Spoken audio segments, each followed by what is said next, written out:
आगे बढ़ते हैं, बड़ी जानकारी से आपको रूबरू करवा लेते हैं। दरअसल बात अब ओमिक्रॉन की कर लेते हैं। आपको जानकारी दे दें कि भारत में ओमिक्रॉन ने दस्तक देने के बाद अपने आप को जिस तरीके से फैलाया है, इस वक्त की बड़ी अपडेट यह है कि भारत में तेजी से ओमिक्रॉन फैल रहा है। 5 राज्यों में कुल 21 मामले अब तक सामने आए हैं। 2 दिसंबर को आया था ओमिक्रॉन का पहला केस। वैक्सीनेटेड लोगों को भी ओमिक्रॉन से संक्रमण का खतरा बहुत अधिक है और अधिकतर संक्रमित ले चुके हैं वैक्सीन की दोनों डोज। तो ये बड़ी जानकारी ये है और बड़ी खतरे की घंटी ये है।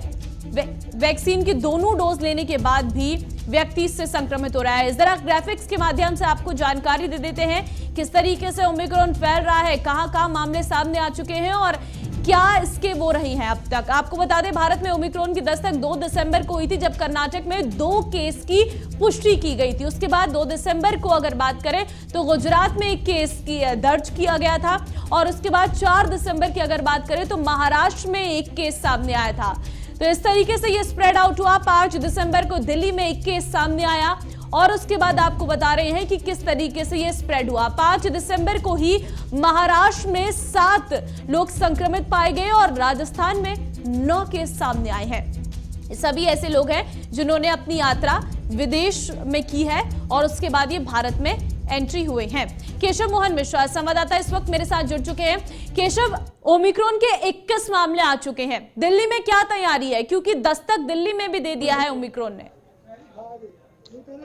देखिए, अगर मैं बात दिल्ली की करूं तो दिल्ली में लगातार ओमिक्रॉन वायरस को लेकर जो खतरा है वो बढ़ता हुआ दिखाई दे रहा है। जहां एक तरफ सरकार की तरफ से तमाम तैयारियां की जा रही हैं, दिल्ली के एलएनजेपी हॉस्पिटल में जो तैयारियां हैं उनको खासतौर पर बढ़ाया गया है। सरकार की भी पूरी तैयारी है कि आने वाले समय में ये वायरस का खतरा राष्ट्रीय राजधानी दिल्ली में ना बढ़े। एलएनजेपी में जो जीरोम सीक्वेंसिंग लैब लगी है उसमें जो बाहरी विदेशी जो लोग हैं जो दिल्ली वापस आ रहे हैं उनका जो है उनका सैंपल चेक किया जा रहा है और साफ तौर पर ये सुनिश्चित किया जा रहा है कि आने वाले दिनों में खतरा कम बढ़े, जिसके लिए लगातार अपनी जिम्मेदारी तय दिल्ली सरकार करते हुए दिखाई दे रही है।